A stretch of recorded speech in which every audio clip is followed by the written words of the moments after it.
started. I don't know if I can use this or my teacher will use this. Anyways. Good evening, everyone, and welcome to our annual engineering panel night. For those who don't know me, my name is Cristopher Algarra, and I'm the department chair of engineering at Middlesex. I'm so happy to see most of my students, and thank you for coming. We have run this event for 12 years now, even during the pandemic years, which now feels like it was a long time ago, but it was actually 4 years ago. So I want to start this event by defining one of my favorite words, motivation. ChatGPT, and yeah, I use ChatGPT too, defines motivation as the inner drive that pushes to take action, pursue goals, and persist through challenge. It is what fuels our efforts to grow, learn, and achieve. I'm defining this word because this is the true essence of the event. As a former engineering student, I know that this career path can be overwhelming, and I also know that sometimes we feel that, oh my God, I can't do this, am I built for this? Those are the questions that we always, sometimes some of us might get, not all of us, of course, but our panelists today are the living proof that engineering is an achievable goal, and that you can overcome any barriers and obstacles and become who you want to be. For the first time in 12 years, we have a panel that is composed of just community college graduates.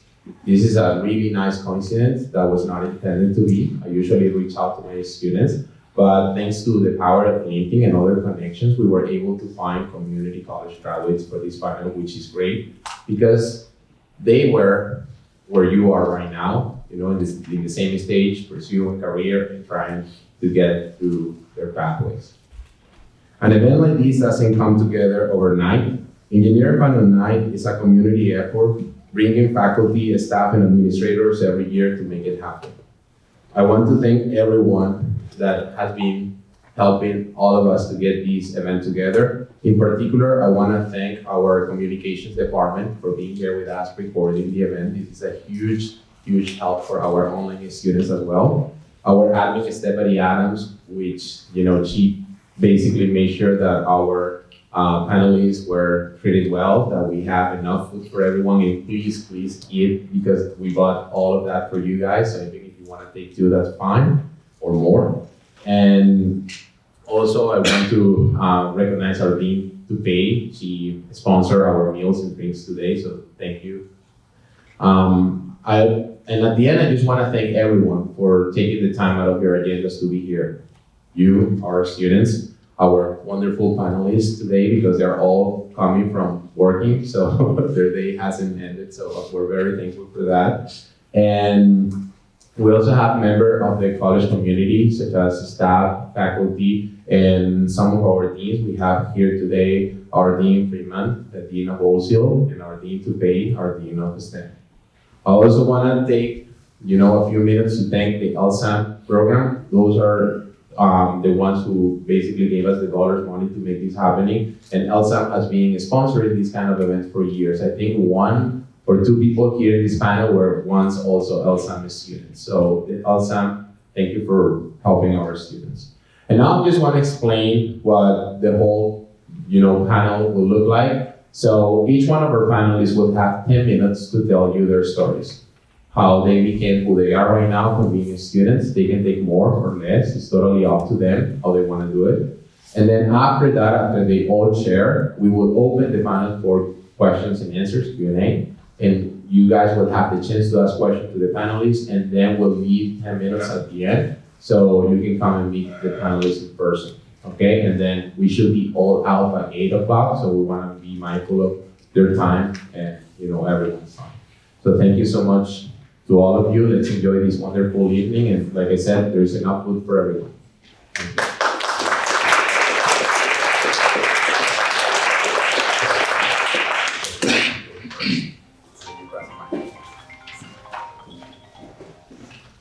Good evening, everyone. And thank you so much for being here. And it's my pleasure to be here. I'm really excited. I was waiting for this moment almost a few weeks.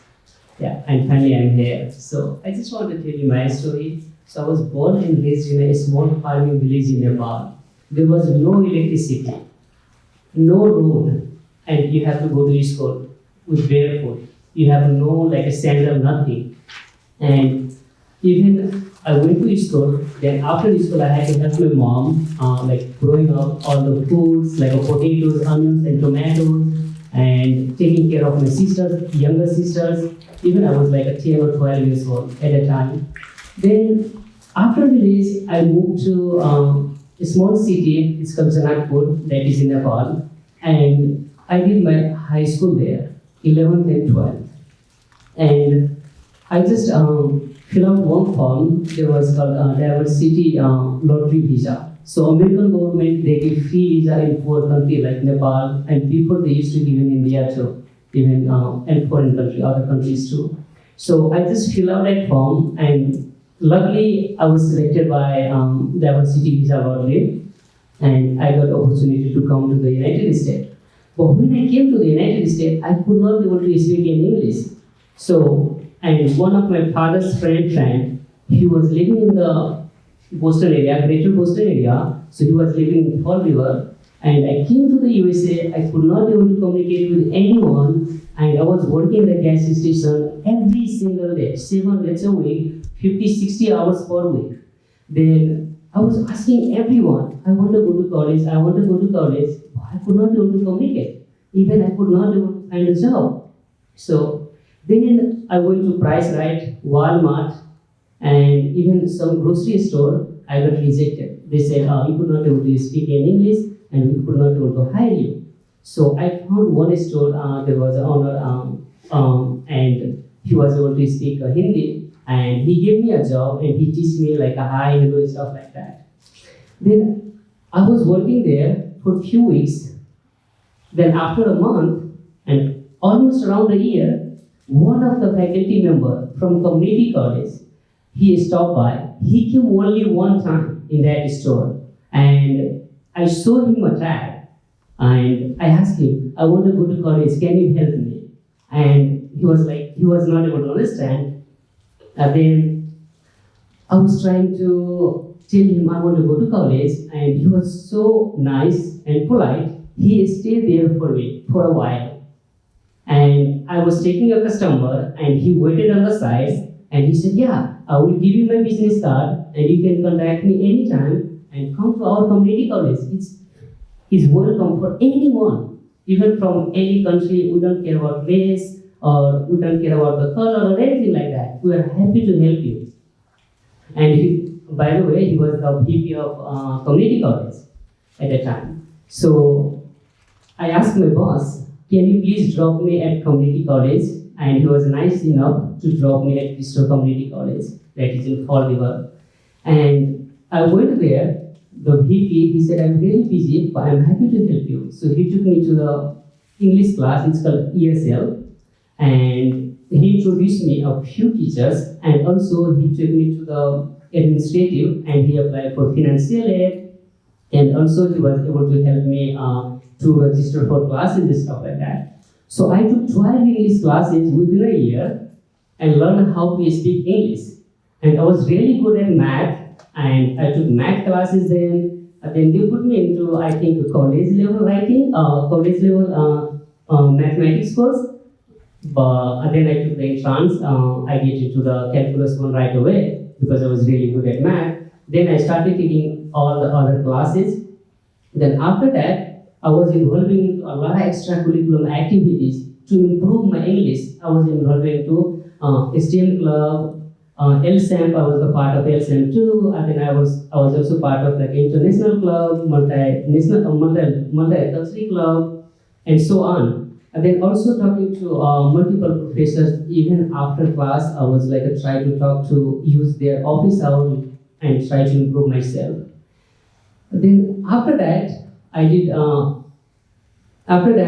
finished my associate degree from there, Cristopher Community College, and then I got a full ride to Northeastern University, where I did my Bachelor of Science in Chemical Engineering, then I did my Master of Science in Engineering Management, and then I did minor in entrepreneurship. And also I did one internship at Momenta Pharmaceutical Company, where I was a biochemical analytics. And because of the community college had taught me so much, and I'm grateful for that. what they are doing and how. Even I was a student at Northeastern University, I have not made that much friend that I had a friend at Bristol Community College. So I feel like in community college, you will make the friends here. That will be your for lifelong. Even because in private university sometimes might be a fast-paced, but Bristol community is you have like a different ages people and you have the opportunity to learn from each other. So I would definitely suggest everyone to like try to talk to your colleagues, try to make a good friends and help each other out. Then after that, once I graduated from Northeastern University, I was working at Arcadis, like a GPS Group Global, where I was a CQB engineer. Then after that, I jumped into the independent consulting firm because I was really interested into entrepreneurship, like how to open business and stuff like that. So I started working for Biox LLC. Then I was a contractor for GSK. I worked there for almost 2 years and learned how to operate all the business. You work for independent contractor, how you bill and stuff like that. Then after I left Biox, I started my own consulting firm. It's called Summit Global Consulting. Now I'm working for myself and I'm contracted at Amgen Pharmaceutical Company right now. And my future is started at community college. The reason is that if that person could not stop at gas station, I would have still working at gas station maybe. I'm not sure, but I'm really thankful for all the professors who is like actually taking their time to helping all the students at Bristol Community College, even going above and beyond. And so I have so much respect for all the students who goes to community college and all the faculty and staff members who works at community college even more than in private sectors. And so thank you so much, Cristopher, for giving me that opportunity to share my story with all the students. And thank you so much, guys, again for coming to these events. I hope you learn one or two things from us. Yeah.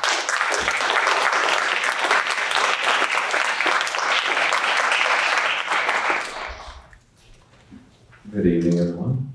Unlike my peer, I was not as excited to come up here. I'm pretty nervous, I can't lie. My name is Gage. I'll start my story at the high school level because I was lucky enough to go to a vocational school that had just opened up an engineering shop, which had the goal of teaching us as many different styles of engineering as possible, exposing us to a lot of different fields. And I'll say a lot of them were very CAD heavy. So we have a drafting program here at MCC. I started that early on in high school, which I think gave me a leg up when I came here. All the different things that we tried, all the different things that we made, I really gravitated towards the 3D modeling aspect of it. So it made sense to come here, get a cost-effective degree in drafting, and I was with Professor Algarra himself. Had a great time, he's a great professor, but I didn't see myself in the career as much as I might have liked to. I wanted to incorporate more physics and chemistry, subjects that I enjoyed in high school, into my career path. So I worked on transferring my major, not before getting an internship at BAE through Middlesex Community College, which really jump-started me. Coming from vocational high school, we definitely talked about big companies like that, and I thought, once I had gotten that internship, I was made. And it certainly helped, but there was plenty of work left to do. So I used the UMass Lowell transfer program to go into plastics engineering locally. I did my freshman year courses at Middlesex, which was really great, cost effective, allowed me to pursue internships and work, make money while I was still going to school. Transferred out right as COVID was hitting, so some of the struggles that I dealt with was certainly once I got to UMass Lowell, not having that network of people, not having any classmates to talk to about homework when I had issues. Difficult to work through. It was my junior year when we finally got back to in-person classes, and that was a huge help. I was able to skip certain classes for my sophomore year at UMass Lowell thanks to my CAD work here. A lot of the intro to design courses were applicable even though they weren't directly transferable. They saw that I was competent in some of the drafting. They have SolidWorks heavy courses there that were really nice to be able to pass by. Whole time I was trying to pursue co-ops while I was there, build up that resume experience, try to make myself as good of a candidate as I could be. I wanted to do the 6 months, but as college does, it started to weigh on me. I didn't want to delay my graduation date. And after a while, I decided to settle on summer co-ops, which landed me at a corporation some of you might have heard of called Thakur Research. That has an interesting reputation from an outside perspective. I don't know if any of you have heard of Dean Kamen. He's eccentric. But it was the first time that I really felt that I had made the right choice in my career pathway, because I was like a kid in a candy shop. All the design intent that I wanted in high school and before was finally there. Someone comes to you with a new problem every week, and you can choose whatever way you want, fix it. You have machine shops, woodworking shops, 3D printing shops, manufacturing floors, everything at your disposal to solve problems, and it was really cool. So I graduated with my BSE from UMass Lowell for plastics engineering in 2023. So spring of last year, I entered the industry a year and a half ago now. I work at Jable Healthcare, a medical device manufacturing facility. We make single-use medical devices for companies like Abbott and Eli Lilly, blood diagnostic cartridges, and insulin pens. Doing all right.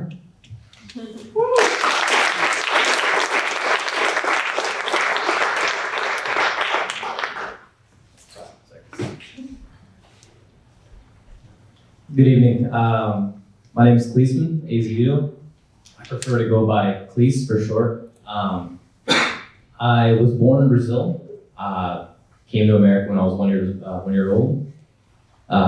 Basically grew up in Melrose, Massachusetts. Was there up until 8th grade. And kind of built my life here. Made a ton of friends, and then I was brought back to Brazil around 2008. Parents wanted to get away from, the whole market crashing, and they just did not want to deal with it. So me being a teenager, obviously I can't live on my own. I had to follow my parents. Went back to my hometown, Brazil. Whole new scene. I knew how to speak the language, but I didn't know how to write, didn't know how to read. And I was forced to make a ton of new friends, which was not easy, because at that point, you kind of already had friend groups, and people don't want to associate with new faces, or at least that's what I thought. And while I was there, I kind of grew on the culture. Although I was born in Brazil. Here in America, you're kind of accustomed to American culture, so it was, completely new to me. And I think at that time, being around, people there made me realize, like, wow, there's a lot of opportunities in many places, not just America. And, that's when I was first introduced to the engineering scene, was in Brazil. I was taking a couple of math courses, and most of my friends at the time wanted to become architects, mechanical engineers, electrical engineers. So I kind of got mixed in the group. And I was planning on going to college back at my hometown, but then I got hit with the news that we were moving back to America. So after 3.5 years in Brazil, we moved back. I moved to Everett, Massachusetts, started going to high school there, and because the grading system is all different, I ended up being a junior in high school rather than a senior, like all my friends here that I had left. So, at that point, I didn't really know what I wanted to do, because I didn't have, people around me to motivate me to follow, continue pursuing engineering. But, I figured I'd still try anyways. So I was really involved heavy with in robotics. There was a STEM class at my high school that I was taking part of. And ever since, that's kind of where I think my interest kind of, grew a bit more, on top of what I was learning in Brazil. And, that's when I had an idea of what I wanted to do, but, just engineering field, it's very broad. I just wanted to be in that sector. And, senior year came around, I started applying to a bunch of colleges. I applied to Tufts, applied to Northeastern, honestly a lot of places. But unfortunately, my test scores, leaving high school weren't that great.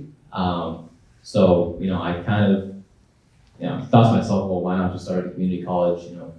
Save a lot of money. And I heard of the transfer program that Middlesex had to ULOL. So in my mind, I was like, why not? It's a perfect opportunity to start somewhere like Middlesex and just move over to ULOL. So I did that exactly. And funny enough, my first semester was in Lowell, and I came here to Bedford my second semester, and I met a professor at the time named Michelle Stein. And she was a great professor. She was teaching my engineering course at the time. And, because I was so interested, so motivated to pursue engineering, I was always, the one at the front of the class, always asking questions, always participating, trying to show that, I wanted to be there. And, one day she pulled me aside and she was like, hey, we have this great group here at Middlesex for, LSAMP. I think you'd be a great addition to the group. She's like, we meet a couple times a week, you get to connect with a lot of people, other engineers of your age. And at that point I was like, yeah, why not? It seems to be a fun idea. So I joined LSAMP. We did a couple of events. I actually sat where you're sitting right now, a couple years back, in the crowd, and I was thinking to myself, like, oh wow, these people who are speaking, they, seem to be going somewhere, and I took that as kind of motivation. So it's kind of cool to be here today, being the one here at the panel speaking. But to kind of continue on the story, weeks went by, and Michelle came over to me again, and she was like, hey, my husband works at a HVAC firm, and they're looking for an intern for summer internship. And I was like, she asked me, are you interested in joining? I was like, sure, why not? It's my first internship, and it's great to kind of get your feet wet early. So I was like, I'll take it. And at the time, I had joined another HVAC firm called WB Engineers. So I started there while I was here at Middlesex, went during the summer, and then all throughout my years of college, so Middlesex and all my 4 years at Lowell, I was with this firm. I was going there every summer, and even during fall and spring semesters, I would pop into the office once or twice a week just to pick up extra work that the full-time employees had. So it exposed me a lot to the MEP firm world. And when I graduated Lowell in 2019, I figured, why not just take on the role full time. I've been there for so long already, so why not? So they hired me on the spot as soon as I graduated, and I worked there for up until actually end of last year. At the time, being exposed to that field for so long, I wasn't sure if I wanted to continue doing HVAC. I wanted to explore and do other things. And I won't lie, I was doubting myself a bit. I didn't know if I wanted to be a mechanical engineer anymore. Like Chris said, I think everyone kind of goes through that same struggle of at some point you're like, I don't know if I was built for this. I don't know if maybe I belong in some other field. But I was applying to different companies, and I was like, why not? I'll just give MEP HVAC another shot. So I applied to Avid, late last year, and interview went great. They had basically offered me everything that I had wanted at my old place, and now I'm in a much better position. I feel like I'm actually learning, and every single day I'm always pushed to learn a bit more, to really try to solve the problems that we face at the company. And ever since it's it's been life-changing. And honestly, I think I made the right choice in staying in the engineering field. And here I am today. So.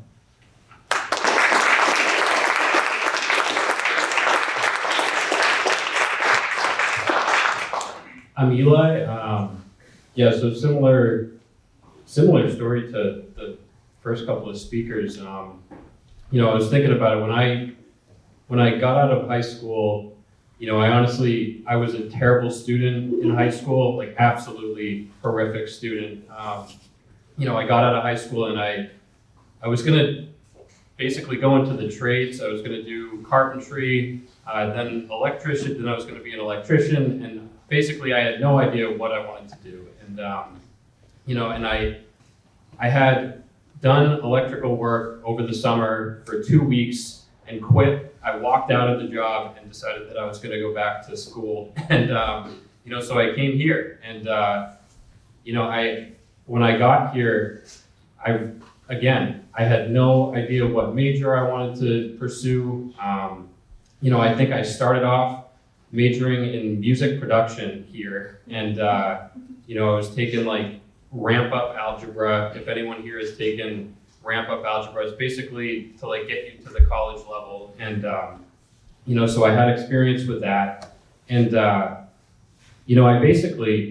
I very slowly over time kind of learned how to become a student by being at a community college. And, it was difficult. It was extremely difficult at first because I really had to develop skills that I hadn't developed my whole entire life. I was like, I would get binders for classes. I would have dividers in the binders and like things that a lot of students learn to do in high school. I was kind of picking this up as, 18-year-old, 19-year-old kid.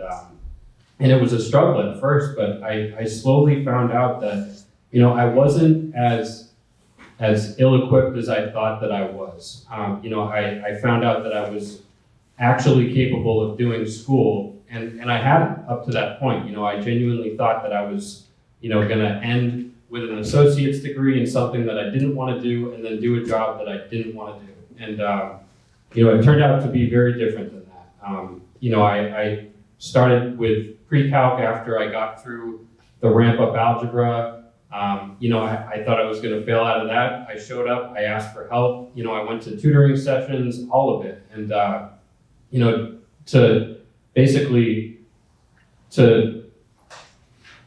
really didn't think that I was going to make it through any of it, but I finished both of those, trig and pre-calc, and then, I started calculus. I noticed that there was like a biotechnology certificate program that was offered by Middlesex. At that time, I don't know if it's still offered, but I remember I was taking courses that kind of aligned with that track simply because I thought it would be easier than any other, program, and I thought it would be easier than getting an associate's degree and shorter. So I would kind of take like the biology, the chemistry, all of that kind of stuff, and it turns out that I really enjoyed it actually, and I was actually a good student when I, put the effort in, and I ended up doing really well in the calculus courses and in general chemistry. I became a tutor. I was the supplemental instructor for a few of those courses, and I will say, like, if anyone here has the opportunity to become a supplemental instructor, that was probably one of the most important things that I did, or even just showing up to those sessions was one of the most important things that I did. It just like totally reinforced everything that I was learning, and I got to teach it to other people, and I felt a lot more confident having done that. And so I kind of chugged along. I found out about the transfer program that the previous speaker was talking about going into UMass Lowell. It was extremely cost effective, like a few people said, and my family didn't have that much money to send me to like a amazing 4-year university or anything like that, and it seemed not that UMass Lowell isn't amazing. Honestly, I think it's a better school than a lot of the 4-year universities out there. So I kind of got that idea planted in my head, and so I transferred there, and it's funny, when I got there, I realized that there was no way I would have been able to have just jumped right into a 4-year university without having gone to community college. At least for me, this is just my experience. I needed to have kind of like a transition from high school going into a 4-year college. It allowed me to kind of develop basic skills and how to succeed in college. And, I think just jumping in, I would have burned out really quick. Not everyone's like that, but that was definitely my experience. And, so I got there and, I felt prepared to actually like show up for the classes and do well. And, I took the opportunity to join a lab. I think one of the key things that I did was find, I went to UMass Lowell for biomedical engineering. I transferred in, and I think the first thing that I did was looked around and found a lab that was doing basically hands-on work. And I work in research. I work in biomedical research. You could be a civil engineer and find a lab that's doing like field work. And I think it's extremely important, especially in college when it's really difficult to find an internship, as like a lot of people know.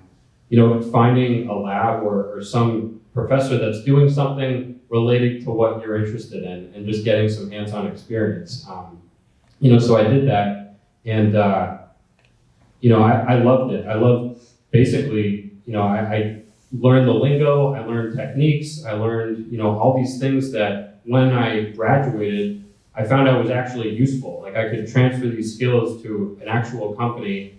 I got a job at, it was a pharmaceutical company out in Cambridge, Novartis, and I definitely, had I not have joined a lab and actually picked up some of these useful skills, there's no way that I would have, been able to get a job straight out that was, well paying and something that I actually wanted to do. It was right on the intersection of, robotics and research and working with cells, and I loved it. Like it was basically my dream job. And had I not have like took the time to figure out like, okay, I saw that a lot of kids that were graduating weren't able to find, they were getting jobs as, technicians or something basically where they're kind of just doing like repetitive tasks. And not that there's anything, wrong with doing something like that, but I definitely because I got hands-on experience, it allowed me to have some decision-making in that process. And, so when I was there, I think like most jobs that I've been at, it's at least my suggestion is find someone who is doing something at that job that is doing something that you find really cool and really interesting, someone who's about like 5 or 10 years further along, and basically just figure out what they did. And, my boss was that person for me, and he was directing this kind of really diverse team of engineers and scientists, and, I was totally envious of what he was doing. And, he just had this way of like asking the right questions and facilitating, all these experiments, and it was just the coolest, like he had my dream job once again.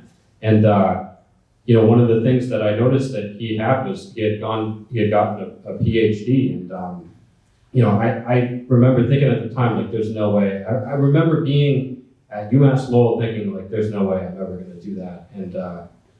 And even at that company, I was thinking, there's no way I'm ever going to do that. And, I ended up applying just kind of on a whim. I applied to a few schools in the Boston area, and I ended up getting into Tufts. And, I made the decision to leave there and pursue a PhD. And I'm about, almost 2 years into that. And, I think it was one of those decisions that, I kept in mind, like, what my end goal is. I found out, like, what do the people who are doing the things that I want to do, what do they have, what have they done? And this is just one of those things in that path to get there. And, ask me in 5 years if it was worth it. We'll see. It's definitely been a struggle. And, both technically and emotionally, but I truly believe like it was the right decision at the end of the day. And, I'm definitely extremely, like I would not have been able to do any of the education portion, any of the career portion had I not have gotten, advice, tons of advice from, people at Middlesex. I think I've developed the most close relationships with faculty, more so at Middlesex than at Tufts, than at UMass Lowell. And I will say one of the most influential people I think in my education was, I think he just retired, but John Smith, he was a physics teacher here. He was probably one of the most influential people in my entire career trajectory. He was the person that kind of allowed me to see that, physics is doable. It's not as terrifying as I've made it out to be. And like being an engineer is doable. All of these things are doable for anyone who just kind of like, ask. You got to ask for help. You got to show up to the tutoring. You got to show up and ask questions for after class to your professors. Like, I think that was the key thing. And John specifically encouraged that. And so I'll be extremely grateful for that. And I'm also grateful that Chris that I reached out and asked if we participate. So thank you.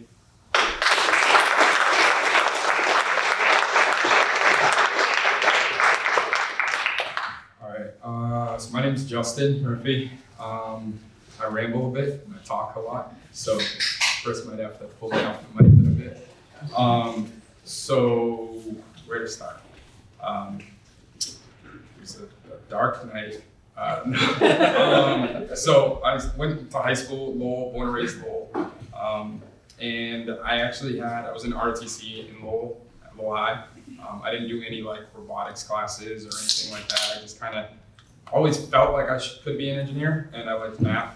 And I was in ROTC, and I remember there was a graduation night where they handed out scholarships to a bunch of students, and I didn't get one.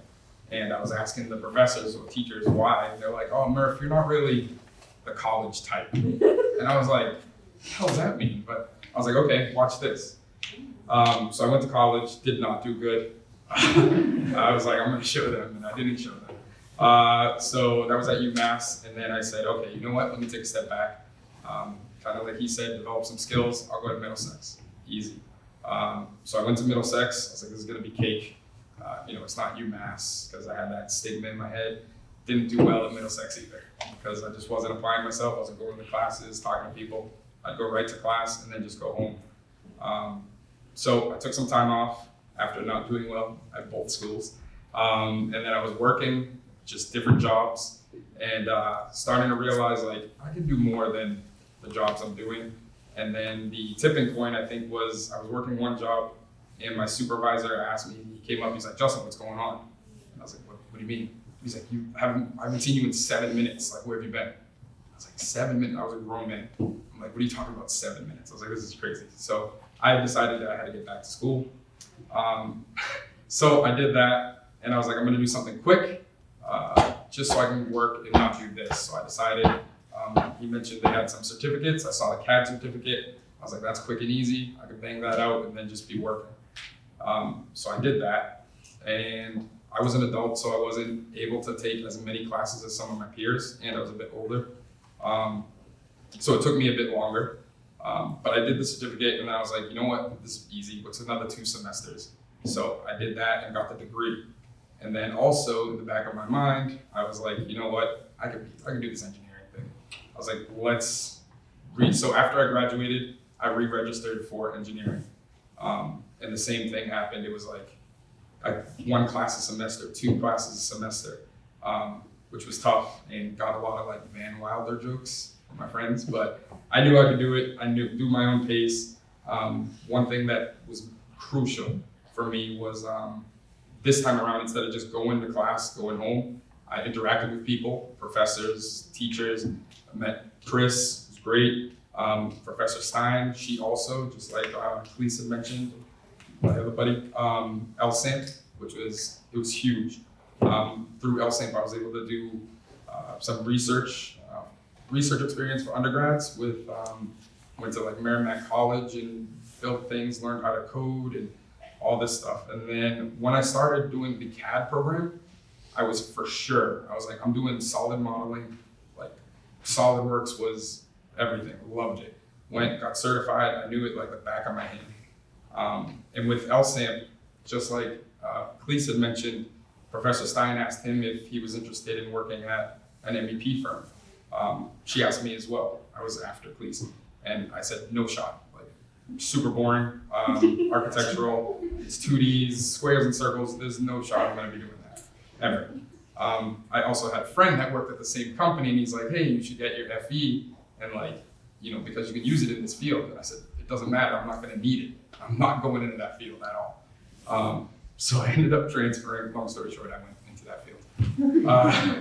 So yeah, I thought I was doing solid modeling. I went to UMass, and it's weird, the stigma I feel like that community colleges have. It's kind of like looked down on, but I had a couple of friends that were at UMass already taking the same exact classes as me, using the same materials, everything, but just paying way more in a bigger classroom where they didn't get as much attention or like can ask the questions that you could ask at Middlesex. So I love that. And then when I went to UMass, I had to adjust to that. But being at Middlesex, was able to develop those friendships, able to work with, know people. So now I wasn't in these classes by myself. I was able to ask questions, communicate, work on things. It made things a lot easier. So I graduated from Middlesex, went to UMass, graduated from UMass, and then my buddy asked me again, hey, do you wanna, do this MEP thing? It was with WB Engineers. And I said, sure, I'll give it a shot just to do something in the meantime. So then I went there. My third day of work, there was a holiday party that they had, which was fun. We all mingled and it was at a place, and then I met Klismann and I was talking to him and he's like, oh yeah, I went to Middlesex too. And I was like, what? And he said he was in LSAMP and we bonded, it was super cool.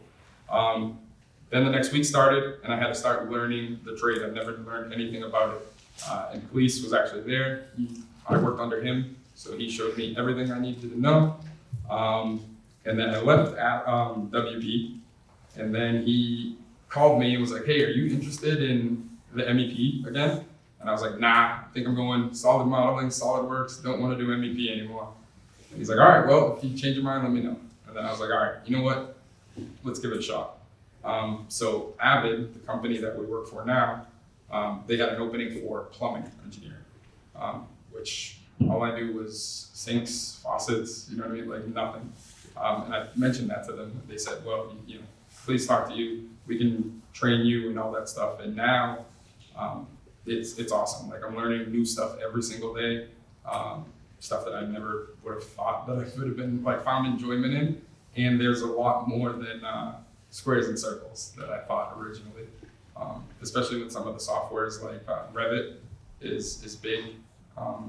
It helps take a 2D design and you're kind of thinking in 3D. So there's that like SolidWorks aspect to it that I enjoy. But also the school aspect. I don't use too much that we learned in school aside from like tools to problem solve, communicate, things like that. Think outside the box rather than like how do you find the mixture of this thermodynamic problem. So specific things like that, I don't encounter too much, but yeah, I was open to change and I'm super happy, loving what I'm doing now. The people are great, the company's great, and yeah, that's it.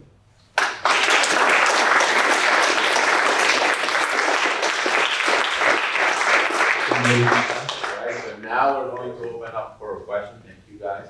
You just grab one of the microphones. This one work all the time? You keep that. Yeah. So who wants to ask a question? Yeah.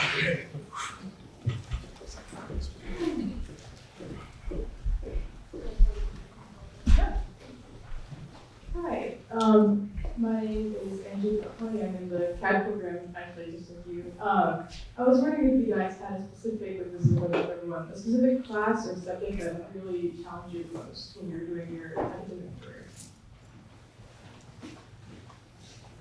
I think Professor Algarra would like me to say thermodynamics, but But for me, I think one of the hardest classes was, I want to say materials, because it's really, you get into the weeds, it's a lot of chemistry on top of physics, I guess, and a little bit of thermo, so it's kind of tough for me. Calc 2. I would definitely say thermal and linkages as well. In plastics, we had a course similar to thermodynamics called heat transfer, and it was all about energy, and that was a pretty exhausting course.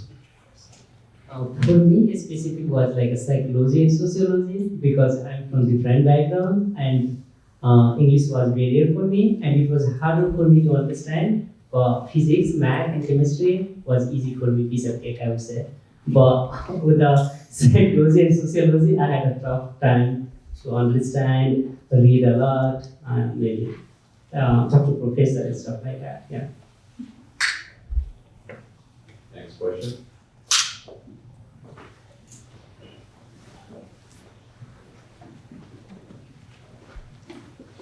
Hello, my name's Brett. My major is mechanical engineering. The question I wanted to ask was, for those of you that transferred from MCC to a four-year college or vice versa, how was it? How was the struggle of going from something like a community college here to a four-year like UMass? How was that? I think, as mentioned, it definitely was less personal. Even the classes that weren't as large, it was like, class is over, you're done. If you want extra help, you have to come to office hours or tutoring, as opposed to here, the professor probably sticks around after class. I don't know, it seems much more communal here. Yeah, I mean, I would have to agree. I think the class sizes here kind of allow for that, kind of one-on-one with your professor. I had a lot of that here at Middlesex. A little bit of it in Lowell too, but only with certain professors. A lot of them, or I would say some of them, they could tell that you were interested. So if you made the effort to, show up, ask questions, they would make time for you. But I mean, I think other than that, that's really the only struggle apart from there just being a lot more people around you. Yeah, I'll kind of echo what both of them just said. I think, some of us also transferred during COVID too, which I think I left Middlesex and then started at UMass Lowell, then a month later COVID hit. So it was a big challenge transitioning to all online courses, and I think that made it even extra difficult to kind of make personal connections with faculty and other students. But I think, Middlesex definitely taught me to not have as much fear asking, professors and tutors for help, and it made me more comfortable doing that. So. And same thing these guys said. It's just it's more personal and smaller when you're at like Middlesex and you go to UMass or something like that. It's a lot bigger. And one of the things I felt for me, which was it was a me thing. When you're in the class every day and there's only 15 other students, the professors get to know you and they see you. At the bigger universities, they could have no idea who you are. So, you know what I mean? I had a couple of students in my class at Middlesex where they would be gone for a couple of weeks and then come back and be like, hey, I don't get everything. The professors see that, you haven't been in class, so what's the problem? At UMass or bigger universities, you could be MIA and they have no idea, nor kind of care, because that's on you.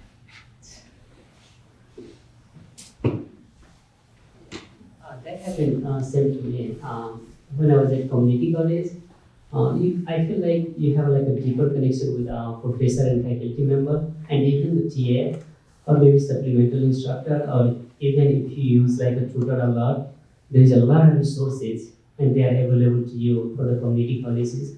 But when you go to big universities, so I went to Northeastern and I took organic chemistry. There was more than 50 or 60 students in the class. So some of the students, they were paying attention, and some of the students, they are sitting in the back, So even if you want to talk to the professor, actually you have to send them email ahead of time and try to figure out the time. As a community college, you can just stop by any time because most of the university, they are doing some research and stuff like that. So they don't have enough time. Actually, so in the community college, you have like unlimited resources. You can just talk, maybe sometime knock the door, and if the professor is inside, you can talk to them, So you have a lot of resources here. So please use it wisely and talk to your professor after class. Try to have a good connection. So maybe they will write a good letter of recommendation for you when you are transferring to a 4-year university. That will help. Yeah. I was wondering how you guys would describe finding jobs fresh out of a 4-year college, and how you describe a job hunt. That's a good question. For me, one of my friends, he told me there was a biotech kind of like not seminar, kind of like a job thingy, was in Gillette Stadium, if I remember correctly. And I went there, and even I was still like taking classes at Northeastern University, and I just stopped by and talked to like a few of the company, and they said, "Oh, that's good. We'll hire you." I said, "I'm not graduating until I think it was like end of December." He said, "Yeah, no worries. Yeah, you have like a 5-6 months, and we'll wait for you." So after I graduated, I already had a job lined up, and then I worked for that company. And then also sometime in 4-year university, they have like people who will help you to like work on the resume, stuff like that, or even like they will ask you for the resources, like if any like employer is coming on campus or something like that. So you can try to attend those events and try to make connection with them if they're hiring or something like that. Yeah. I'll say I had a pretty tough time finding a job straight out of college. And, months before graduation, sending out my resume to a bunch of things on Indeed.com, on LinkedIn. UMass uses Handshake. Not hearing much back from companies, getting ghosted a lot of the times. I started to doubt my own resume and thinking that it was maybe a problem with me until I heard from the company I work at now, and I got there and the resume or the interview process was really smooth, and at the end they went, "You have a really, really nice resume. Like, we don't usually get new grads with resumes built with this much care." And come to find out, the reason I wasn't hearing from a lot of these companies is like the advent of online applicating. There was just such an unbelievable quantity at the time that I was graduating of applicants, and I think I kind of got lost in the sea. Something that is new to deal with for a lot of us. So I took what I could get. The main problem with my own job now is that I had to accept a job that was pretty far away from where I am. I have an hour 1 week, which I'm not thrilled about. It worked out in the end. Yeah, I would say, it's definitely difficult, but, definitely use what resources you have. I know most colleges do job fairs a lot. When you're preparing to graduate, you spend the time, put your resume together, attend these job fairs, and just hand them out like hotcakes. Because someone's gonna bite, and it might be the opportunity of a lifetime. And the other thing I can say too is just try to build connections. Even if you know people who already are working a full-time job, maybe ask them like, "Hey, could you refer me? Like, what do you work with? What do you do?" It might be something you're interested in. And that, just having a connection to, someone inside of a company, that could go a long way. And I can attest to that.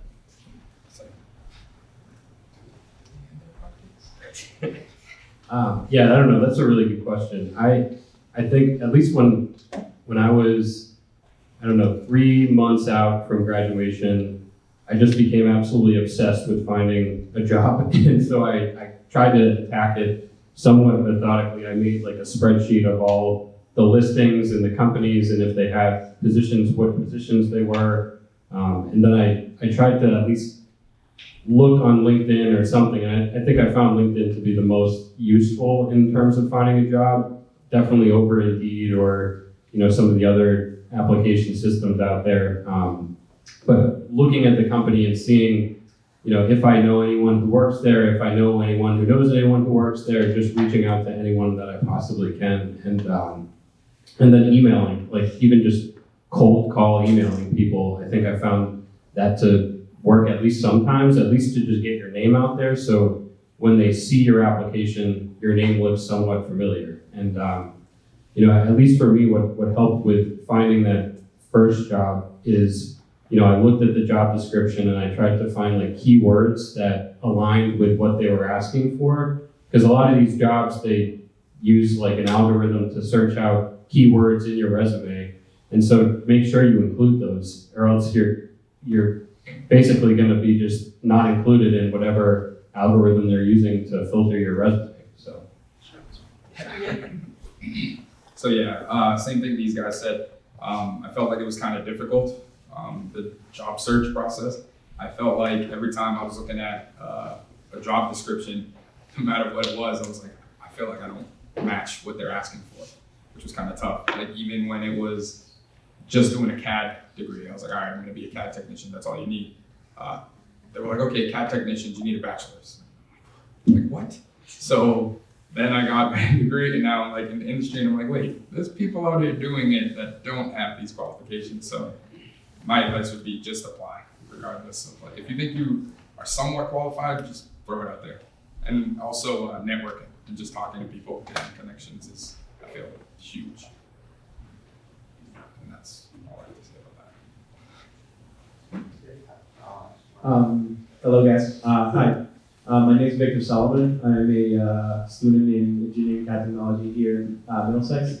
And my question is that for those of you who had said they had struggles with math, like comp classes, or I just want to ask, what was your issue? What was your problem? How did you overcome and actually went from transitioning from like beginner math courses up to top to just through your career path?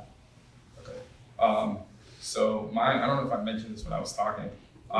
The first time when I came to Middlesex, I took trig, and then I failed, and then because I stopped going to class, and then I was like, all right, the professor didn't beat me, I beat me. I'm gonna take him again, and then he beat me. So I was like, all right, maybe it's whatever. And then I ended up taking a different professor that things just clicked and they explained things a lot better, and I was also more engaged and things like that, and it helped learning go a lot smoother. Also, I feel like seeing some of the classes, like it gives a little bit of intimidation, not knowing, like, I don't know Calc 2, but nobody in the class knows Calc 2. You're like, that's you're there to learn Calc 1 or whatever it is. So like, but going in initially, I had some intimidation. Just kind of push through one class at a time. I think also sometimes it's just a matter of how many hours you put into it. I found for me, like I would immediately take notes right after the class for an hour or so, just so it's fresh in my head. I would supplement that with tons of YouTube videos. I found YouTube to be one of the most helpful resources in college in general. I still use it for work-related stuff, but I think simply just putting in the sheer amount of time is what kind of allows you to really learn a lot of this stuff and pick it up as you go. So yeah, any opportunity to just teach it to somebody else, that's a good way to learn also. I would say that I struggled the most in keeping up. I felt like a lot of my professors moved really fast when they were explaining, certain problems or certain topics. So, in order for me to kind of keep up with everybody else, I felt like I needed to involve myself a little bit more with, students who, understood, all the problems that we were learning. So I would just take time after class, get with people with, who were in my class and just ask them questions like, hey, I completely missed this step. Like, how do we get this solution here? And And yeah, I felt like that was kind of the best way to overcome those types of obstacles. Personally, I had always really liked math. So it was weird to get into calculus and struggle with the basic concept of calculus and what it was and where it was applied. Did get through it. My go-to question was usually to ask the professor if they could apply it to something in real life so I could tether it to something I had done or something I could picture myself doing. If that didn't work, asking peers to try to explain it from, if they got it first, how did they get it? Could they explain it to me in a different way? If that didn't work, brute force. It was a time thing. I mean, design of experiments at UMass Lowell was so foreign to me. It was statistics, and I had never thought that I would need that. And I just spent hours just sitting there frustrated. But that's how it works. Yeah, for me, I really like math, but I was struggling with like wording stuff. Even I remember when I took the chemical engineering course, my first semester, I was struggling with the wording. I knew the math part. I know how to solve that problem, but I did not completely understand the question. And we were, even they would give me like a partial credit, I feel like. So, but I was not getting a good grade, so I failed it. Then I retook it with a different professor, and I did really well. So sometimes also like how many hours you are putting on that subject. Maybe you are talking to TA, or maybe using a tutoring for additional support, or maybe sometime depending on the professor too, their teaching style. So it's depending on how you are learning and also environment, I would say. Yeah. Thank you. I have one more thing I'd like to say on that. It's actually a story, Cristopher Algarra. One thing that is also useful for learning, at least to me, it seems super obvious, but like listen to your teachers because they're telling you stuff for a reason. I took thermodynamics with Professor Algarra, and there was a point in the semester I was like not getting things. I was struggling. And he kept saying, like every day he would say this in class, like, guys, read the book, guys, read the book. I'm like, yeah, we got it. And then I procrastinated, so it was like right before the exam, I was trying to figure out these problems, couldn't get it, and I was like, let me see what the hell they're talking about. So I look in the book, and then I actually read it, and I'm like, oh. And then the next day, I was like, why didn't you just tell us to read the book? Like, it makes so much sense. So. Yeah, listen to them. They kind of know what they're talking about sometimes. So, thank you, Vic. Who's next? Michael.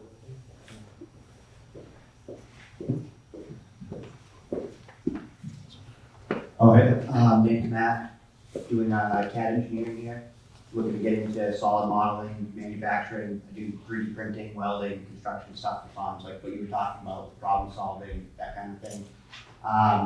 Along that course, I guess, pitfalls, traps, anecdotal things to avoid, things you've seen peers put, wasted time and resources into that didn't bear fruit. So we've heard a lot of what to do, and also what not to do. That's a good question. Yeah, I'll defer to the people who are more doing that kind of related work. Well, not to Throw do. your curveball. I would say definitely, use your time very wisely with, whatever you're working on. I think as we mentioned earlier, just put in as much effort as you can, put in the extra work, the extra hours, because if you don't, if you just limit yourself to, say you go to your 9-to-5 job, you get there at 9, and you're like, okay, well, 5 o'clock, I'm leaving. If you don't figure out your problem or you can't meet your deadline within that, 9-to-5 period, maybe you have to put in some extra work. And I think, I've learned that, a couple years, working in the MVP field. Obviously, it's not an everyday thing. You'll have days where, you show up to work, get to leave early, but then there will be days where, you have to put in extra time, kind of prepare yourself a little better, maybe spend like upfront your weeks. Maybe you have a deadline a couple months down the road, but if you take like a week or two and put in an extra time, you're going to be rocking at the end of that project or whatever you're working on. So I think that's one big item that I've learned over the couple of years is just put in the time and just really plan out how you're going to tackle your problems. I would say for my college career, one of definitely my biggest wasted opportunities was scholarships. So the plastics program at UMass Lowell has a safety lecture where you meet once a week, and every week they said, we have so many scholarships, why aren't you guys applying to them? And I don't know if I thought I wouldn't get them, I don't know if I was just procrastinating, thought I was too busy. I started applying for them senior year, and it's just free money. It's so important, and I'm paying for it now. I'm glad I got on it when I did, but maybe not academically related, but super important. It's on the theme of utilizing universities for resources that they offer you. I agree with you 100%. I remember when I went to Northeastern, I had a full ride there, and they gave me the full ride, but I was struggling with to pay for the living expenses in Boston. So I talked to the financial aid office, and I said, is it possible if you can give me some more money so that will help me to live off campus and I can support myself. And he said, let me see what I can do. And they understand the situation. The reason is that living in Boston is expensive, buying the food is expensive, and they give me extra like $5,000 every semester. Then I got into another program, I can't remember off my head now. And they give you basically free money, $10,000 once a year.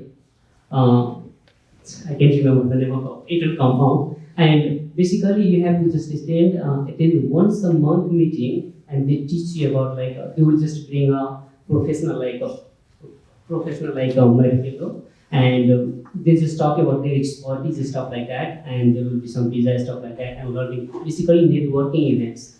And you are just sitting there, and they are giving you almost like a $10,000 every single year just for nothing. So try to utilize the campus resources as he mentioned, maybe talk to your professor if you are struggling with something, or maybe speak up with your professor, or maybe your colleague, or maybe friends who knows better resources that campus can provide you. So I would say speak up. Yes. I had a long time to think about this. So things not to do, right? I'll say two things. One, don't limit yourself to what you're exposed to here or any university, school, whatever. Just whatever's on the curriculum isn't the end of it. You can explore, you said, CAD, right? Look up what certificates there are that can set you apart from other people. Practice that at home if you have free time, any sort of thing like that. That's not specifically offered just at school, so just kind of keep an open mind to that.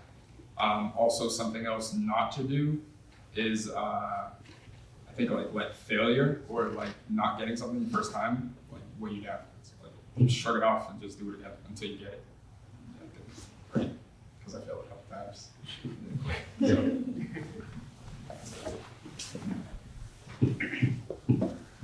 My name is Mary Lee. I'm electrical engineer. I don't know if most of you had jobs while you were in school, but if you did, how did you balance it? I work full time and I was in the military for 7 years before that. I focus most of my mind on the thing that's paying me, paying all of my bills. So how do you prioritize your schoolwork?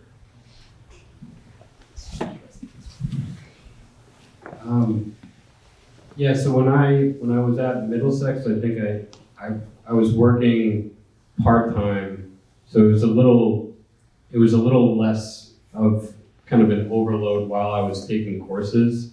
But I think once I got to UMass Lowell, it was definitely useful to have an internship. I had an internship, my first year at UMass Lowell, and it was a pretty good paying internship. But But I think, finding opportunities for internships are really helpful, that especially ones that pay. And also at UMass Lowell, the research experience that I had, and I'm sure there's plenty of electrical engineering labs that offer, paid research. It's probably not equivalent to a full-time job, but I think, it allows you to kind of combine two things into one, and you can get paid for something that will also contribute towards your later career, if that's an option. But yeah, I think it's difficult to balance those two things. Like I said, I was lucky enough not to have to work full-time while going to school, but I've seen a lot of people been able to succeed through doing that, so it's definitely possible. Yeah, kind of piggybacking what he was saying. I've definitely seen a lot of people take on full-time jobs and also go to school at the same time. It seems to be just all about balancing, really, and I know that can be tough.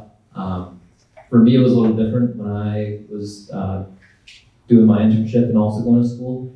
I was only going into the office on Tuesdays and Thursdays, and those were the days where I didn't have classes. So I would just go in the morning, and at night I would just go back home and just catch up on homework, study, do whatever. And I lived with my parents at the time, so I really had no bills to pay, which was a blessing. But yeah, I think the only feedback I can provide there is just it's really just managing your time. But like I said, I know that can be tough, but yeah, I have seen people do it. It's I respect them for their grind. So when I came to Middlesex, I was only doing a few classes a semester. I think I started with 3 and ramped it up as I gained more confidence. So I did work full-time at first, and I was able to handle it. One thing that didn't get mentioned, the UMass Lowell question, the transfer from Middlesex to UMass Lowell, there's almost, I don't want to say more busy work, but the quantity of assignments certainly goes up. So I had to drastically lower my hours at work when I got there as I increased my course load. And it was grueling. I was pretty jaded. I remember saying that college, at least at the UMass Lowell level, is designed for people who don't need to work. But I would say, if anything, if you need to work, just give yourself the time that you need to work, and I would say take a later course load, give the classes the time they deserve. It is a very difficult balance, and I feel for you. I totally relate with you. The reason is that I was working 40 to 50 hours per week while I was taking like a 16 to 22 credit per semester, around that. So the reason I had to work hard because my whole family was back in the village. So my goal was to move them from village to the city. So at least my sister can get into the private school. So that was my motivation. That's the reason I was sacrificing for myself, like working. So I used to go to class like around like 7:30, 8 o'clock. So I had a bicycle. I usually ride a bicycle to community colleges, and all of this they knew me because that was the only bicycle even if it was a small snow, I was riding bicycle. So that time I was on campus from like 8 a.m. until 4:30 p.m. And then 5 o'clock until 11 o'clock night, I was working at the gas station. Monday through Friday, and on the weekend, sometimes I used to do open to close. So mostly in the evening time. Then during that time, I have like a 8 to 5 or 4:30. There was a class, sometime like one hour or maybe like a 15 minutes or something like that class, or maybe some classes 1 hour or something. But you still have a break, like a 2-3 hours. Some of the class I had like in the morning, 9 o'clock to maybe like a 10:30. Then after that I had a class from 12 or 1 o'clock. Between that time, I used myself to complete my homework. Even maybe go to the tutoring center sometime and try to get additional help if I need it. And I used to try to do as much as homework or assignments during that time. Then I used to come home, then if I have a time, sometimes I used to cook or sometimes just eat pizza and stuff like that. So I was overweight at the time, by the way. I was too fat. So I think you can do it. Even same thing when I was in Northeastern University, because it was enough money for myself to support myself, but was not enough money to support my family. So I started working the gas station too on the weekend. So Saturday and Sunday, I used to go to like 6 o'clock in the morning and used to come 9 p.m. I used to work in the Roxbury and every weekend. So I feel like if I can do it, you can definitely do it. So I have so much respect for you. It was harder, but we can do it. Yeah.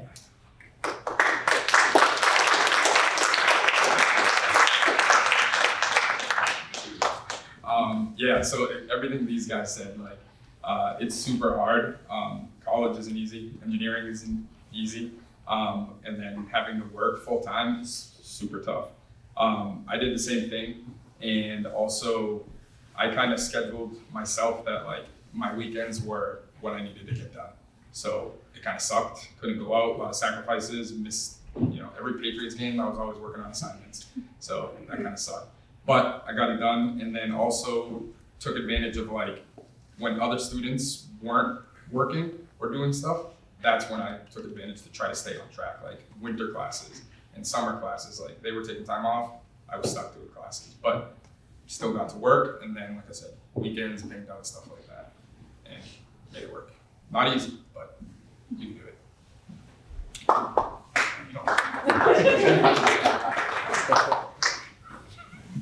My name is Jefferson. I'm a mechanical engineer.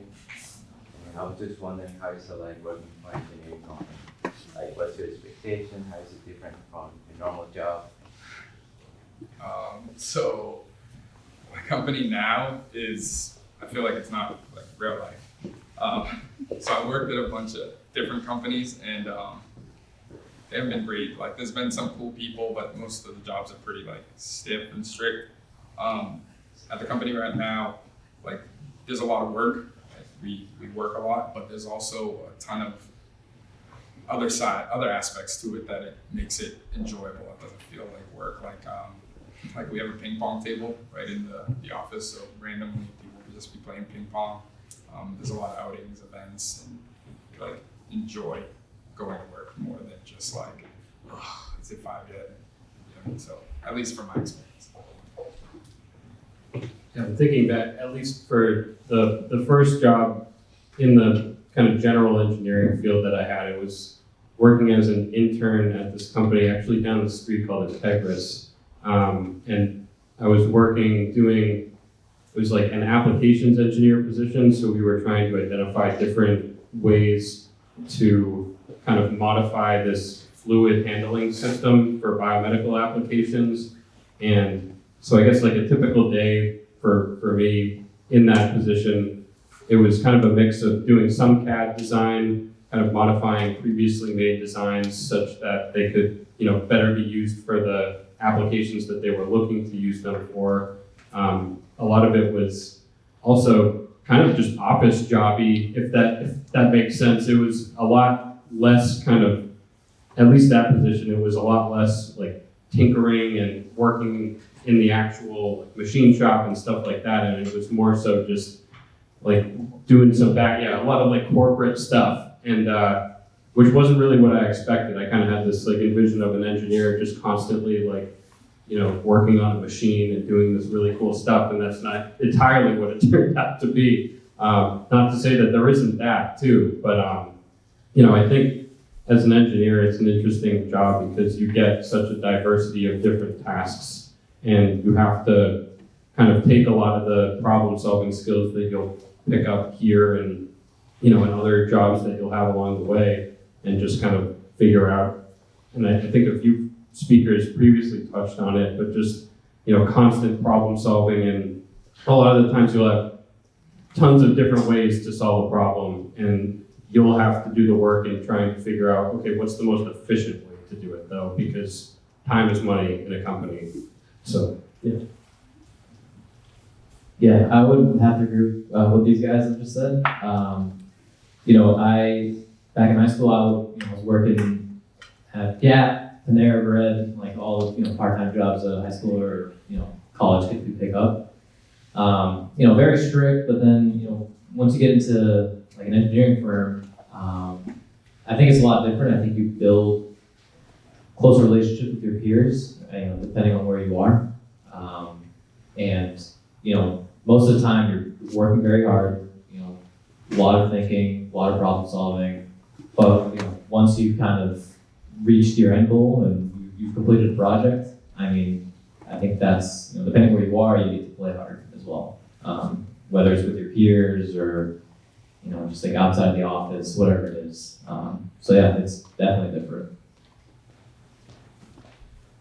For my job in particular, documentation is the name of the game. So every hour you spend on the floor, you got to spend the rest of the day telling everyone what you did on the floor. This medical device is what I do. So, they want to make sure that you're doing everything ethically, correctly.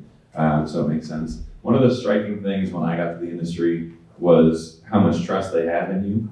So you aren't assigned singular tasks, you're assigned, to a project, and you need to do what it takes to fulfill that role in that project. You could do very little and probably not get reprimanded, but you won't move up. So similar to college, it's kind of you have to keep yourself afloat, you have to keep yourself working, find work if you don't have any type thing. You want to? Yeah, I have a question. I think they're passing up that mic for a question. I'll go to you, Peter. Okay, so I'm Benjamin Kidd. I'm a mechanical engineer. I just wanted to ask you guys some questions about Ashley's related to time management. Would you guys say that the time management, like your free time, is a lot better when you guys have jobs than in college, or does it significantly not make a difference?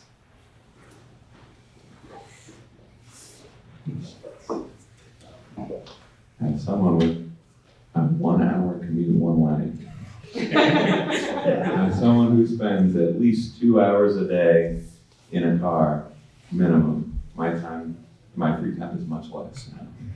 Unfortunately, it is nice to not have to stress on weekends, but I'm sure the industry will teach you to stress about something. So, right now, I am sort of keeping my options open and looking for other things closer to me to improve that part of my life. Oh, that's a really good question because time is money, all of people is saying. And so I was working for DPS Group Global. I had to commute for almost 45 minutes every single day, 45 minutes to go and 45 minutes to come back. Then I started thinking, why not I can work like remote even if I'm in biotech. So I chose single-use technology similar to what he does, kind of. So I'm working remotely right now, so I don't have to travel. And basically, sometimes you have like an 8 hour of work and you can complete it in 3 to 4 hours or sometimes 5 hours. So that's plus point for me. The reason is that there is no commute time, and also it's like I don't have to get up early to dress up or something like that. If I wake up, I can put like a t-shirt and I can join the meeting. So that's like one of the advantages also. And meanwhile, also you will have more free time. So let's imagine if you are working from home, you have the flexibility to do, if you manage the time, let's imagine if you have a deadline, you have to finish some documentation, or even if you have to write a SOP or something, you have a 1 week to finish it. But if you can plan ahead of time, okay, how much time do I have to spend on this specific, you should be fine. Because even if you are working from home, it's not that much easy if you are not well managing the time. Time is super important, and keep in mind. Yeah. Yeah, I would say that compared to what I went through in college, I would say working a full-time job now, I have a lot less free time. Although I will say that I enjoy what I do, and although I may spend a few days a little later in the office, I think at the end of it all, at least in my eyes, it's worth it for what I'm doing because I enjoy what I do, and it makes you appreciate the time that you do have at home, your free time a little more. You start to go out with friends more often, or spend time with your significant other. So although it does dwindle depending on your position, I would say that at the end of it all, it's worth it if you care about what you're doing. So I think for me, hour-wise, it was about the same coming from UMass Lowell to my first job. The boundaries were just different. So for example, at UMass Lowell, it wasn't like a strict 9 to 5. It was kind of spread out among the entire day. And that was mostly due to homework and classes being spread out. But at the company, it was, you kind of show up and you work your 8 hours and then you go home. And, at least in the biotechnology field, it's definitely dependent on what kind of company you're working for. The first job that I had, it was, it was a much larger company, so it was a lot easier, at least from what I would kind of witness other people, it was a lot easier to do less and still kind of just coast along.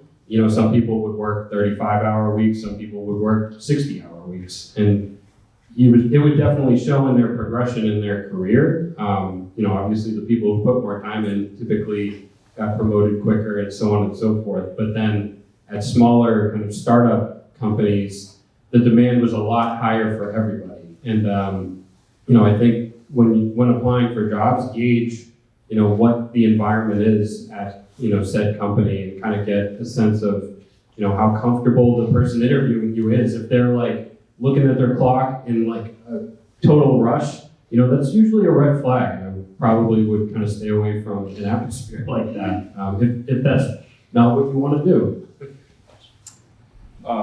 So as far as free time, ours, I think the industry we're in, the MEP, we work with a lot of different people. So we work for clients who hire architects who hire us, and then the contractors are waiting on us. So it could be pretty light at one moment, and you not have much work. And like, all right, cool, I'm going to be out of here at 5 today, and then you can get an email at 2 saying, hey, something you designed isn't working. Like, we need an answer to this by tomorrow. So now that 5 o'clock isn't happening, and you're going to have to put more hours in. But at least in my experience from school, like I said, I kind of saved all of my work for the weekends, so my weekends were crap. But now that it's generally 5 o'clock, and then there's wiggle room based on the workload that you got going on. So I'd say now is better than college. Short answer. Okay, so we have one more question, and then you guys will have the chance to come and ask any question, for the remainder of the time. So. Hi, sorry, I've been tired. Take a second. My name's Elizabeth.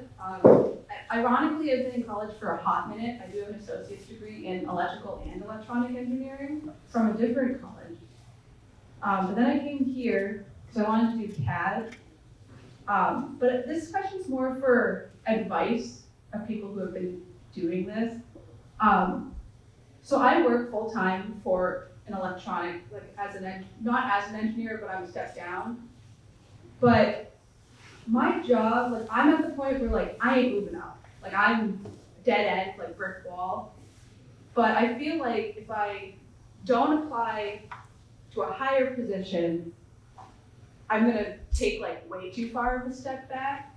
Do any of you have I guess the real question would be have you ever had to challenge picking this job's an hour away from home, or this job pays more with that? Because I feel like my issue is I don't feel confident that I could move up, but I've been there for so long that I have the money, but the money isn't worth it when you want to do more. I mean, I feel like that's a personal answer to you, right? You have to look at the job, weigh the pros and cons. If travel, you have to drive an hour every day, and you hate that, you're probably not going to be happy regardless of the work that you're doing and how much you're getting paid. So it's really, I feel kind of a personal question to you. I don't know if I understood it correctly. Yeah, I think, at least for me, when I was at the company kind of thinking about doing a PhD, I tried to figure out where I would be in 10 or 20 years with or without this, and do I need that in order to get there? And I think in your scenario, think about where you see yourself in 10, 20 years, and can you get there by staying at whatever company you're at? Or I think a good advice that I had gotten is when looking for a new job, look at the job description and make sure that like there are things on that job description that you may or may not have experience with. Like it's good to have at most like 75% of identical skills, but make sure there's a portion that you don't, because the purpose of getting a new job is being able to learn new skills and, you know, develop new things so you can keep, you know, moving up. And I think, you know, I don't know, if you're, at least for me, I would feel if I knew ahead of time that I was kind of, you know, deadlocked in a position that I didn't want to be in, you know, keep looking. You know, there's always things out there, and, you know, jobs are constantly being posted. So find something that, you know, may be a step up that includes like 75% of what you already know. Yeah, I'll have to agree with what he just said. And I can also relate. My previous company, you know, being there for 5 years, I felt like I learned a lot. And, you know, at some point I also felt capped, where I was like, you know, I'm doing the same thing over and over again. Like, when am I going to do more, right? And, you know, that was also the time when I was also doubting myself of, you know, can I do more? Like, am I capable of doing more? Like, if I were to get a new job, more responsibilities, can I handle it? And, you know, it took a lot of time to think through it, but, you know, I guess, you know, as cliche as it sounds, I took a leap of faith, applied for a new position, you know, and just challenged myself. And honestly, I think the decision I made was for the best. You know, there are days where, you know, I'm just like, oh, I don't know if I can solve this problem. And, you know, I think just thinking back of like, well, you know, I'm grateful to be in this position, to have this opportunity to be working, you know, in a position that, you know, at my old place I probably would have never been doing. I think that kind of also boosts the confidence a little bit. So I think my advice to you would be, you know, definitely, you know, search for new opportunities. If you have the opportunity, you know, go for it. I think you won't regret it. I would agree. It's free to apply, and I mean, an interview is very nerve-wracking, but you'll never get a job that you're not, you know, qualified for. If they take you, even if it doesn't feel like you might be able to know how to do it, I mean, you have years under your belt, you have experience you can leverage. I would say there's no harm in trying. Jobs are great. It's great to love what you do, but at the end of the day, it can take, you know, more time out of your week, more, you know, energy out of your week than just the 40 hours that you put in. So you need to prioritize, you know, whatever is going to work best for your situation. Yeah, I really agree with all of them, what they say. And I feel like there are two types of people. So one is like a fixed mindset. The other one is, I would say, flexible mindset. I would suggest you to be like a flexible mindset, like as we said, like try, if you have the opportunity to try something new, just go for it. I had a background in like a CTV, commissioning, qualification and validation, and then I said, you know what, I want to jump into single-use technology, but I didn't know anything at all. I don't know anything about tubing and fitting and 3D, 2D bags and stuff like that. But I want to try that, and now I feel like I really like this work compared to my CTV position before I have worked. So I would suggest to become a more flexible mindset and see what is best for you. And that way, and as my colleague said, like sometimes you have to work 40 hours, and sometimes there is a time you have to maybe work 25 hours, or maybe sometimes 60 hours. I remember when I was in Nepal, I was working from home. I was supporting the global team, and there was a night, there is a day. There is a day, there is a night. So I was getting email in the morning, and then sometimes I was getting email in the evening time. So, but it's all about like managing time and being like a flexible mindset and learning what you can do the best for your future, I would say, yeah. If you're nervous about a new position, or if you're nervous about applying when you already have a position, I would say remember that interviews are for you too. I mean, you are getting interviewed, they want to find out about you, but you can ask just as many questions. I mean, just because you had the interview and they offer you the position doesn't mean you need to take it either. If it doesn't sound like it's for you, it's just as much for your benefit as it is for theirs. Yeah, I just want to, just don't look for money. I mean, like, as my colleague said, so if you like something, just go for it. It's not about money, like, some people, they usually care about money, but if you really like something on the niche field, I feel like you'll do really great rather than just going over the money, I feel like, yeah. All right, so let's give a huge round of applause.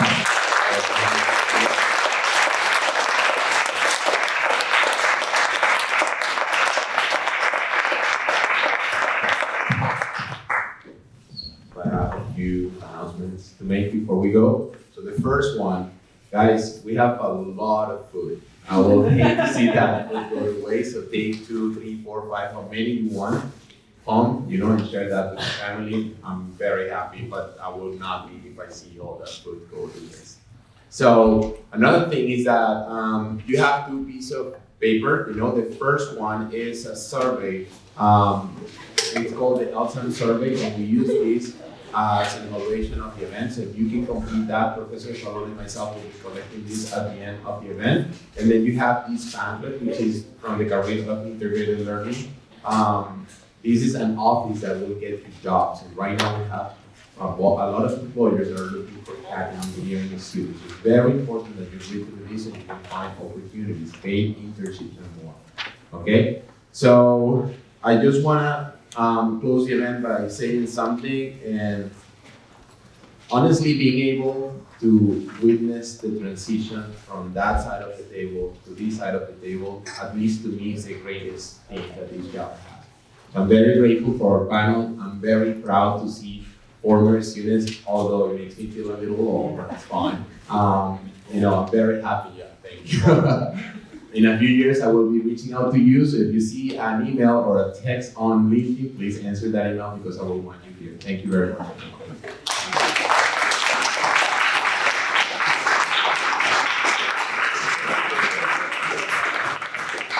And you can come and ask questions if you want to, or say hi.